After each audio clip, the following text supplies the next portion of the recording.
ನಮಸ್ಕಾರ, ಜನಧ್ವನಿ ನ್ಯೂಸ್ಗೆ ಸ್ವಾಗತ. ಭಾರತ ಚುನಾವಣಾ ಆಯೋಗದ ನಿರ್ದೇಶನದಂತೆ ಮತದಾರರ ಪಟ್ಟಿಗಳ ವಿಶೇಷ ಸಮಗ್ರ ಪರಿಷ್ಕರಣೆ 2026ರ ಕಾರ್ಯವು ಚಳ್ಳಕೆರೆ ವಿಧಾನಸಭಾ ಕ್ಷೇತ್ರದಲ್ಲಿ ಬರದಿಂದ ನಡೆಯುತ್ತದೆ.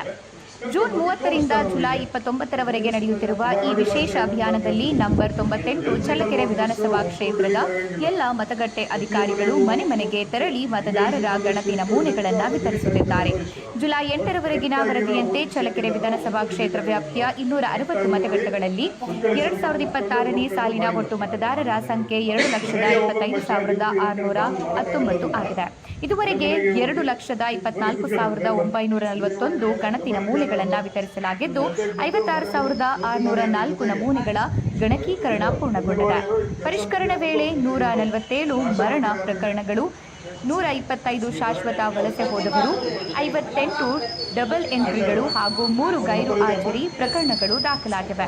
ಈ ಕುರಿತು ತಾಲೂಕು ಚುನಾವಣಾಧಿಕಾರಿ ಹಾಗೂ ತಹಶೀಲ್ದಾರ್ ರೆಹನ್ ಪಾಷಾ ಮಾಹಿತಿ ನೀಡಿದ್ದು, ಮತದಾರರು ತಮ್ಮ ವಿಳಾಸ, ಹೆಸರು ಹಾಗೂ ಇತರೆ ವಿವರಗಳನ್ನು ಪರಿಶೀಲಿಸಿ ಯಾವುದೇ ತಿದ್ದುಪಡಿ ಅಗತ್ಯವಿದ್ದರೆ ನಿಗದಿತ ಅವಧಿಯೊಳಗೆ ಮಾಡಿಸಿಕೊಳ್ಳುವಂತೆ ಮನವಿ ಮಾಡಿದ್ದಾರೆ.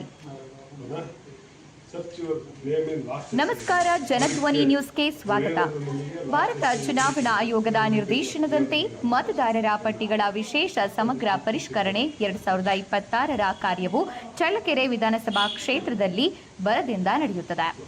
ಜೂನ್ 30ರಿಂದ ಜುಲೈ 29ರವರೆಗೆ ನಡೆಯುತ್ತಿರುವ ಈ ವಿಶೇಷ ಅಭಿಯಾನದಲ್ಲಿ ನಂಬರ್ 98 ಚಳ್ಳಕೆರೆ ವಿಧಾನಸಭಾ ಕ್ಷೇತ್ರದ ಎಲ್ಲ ಮತಗಟ್ಟೆ ಅಧಿಕಾರಿಗಳು ಮನೆ ಮನೆಗೆ ತೆರಳಿ ಮತದಾರರ ಗಣತಿ ನಮೂನೆಗಳನ್ನು ವಿತರಿಸುತ್ತಿದ್ದಾರೆ.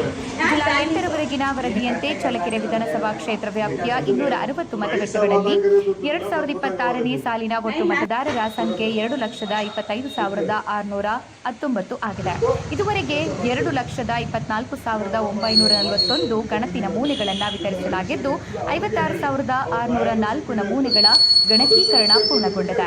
ಪರಿಷ್ಕರಣೆ ವೇಳೆ 147 ಮರಣ ಪ್ರಕರಣಗಳು, 125 ಶಾಶ್ವತ ವಲಸೆ ಹೋದವರು, 58 ಡಬಲ್ ಎಂಟ್ರಿಗಳು ಹಾಗೂ 3 ಗೈರು ಹಾಜರಿ ಪ್ರಕರಣಗಳು ದಾಖಲಾಗಿವೆ. ಈ ಕುರಿತು ತಾಲೂಕು ಚುನಾವಣಾಧಿಕಾರಿ ಹಾಗೂ ತಹಶೀಲ್ದಾರ್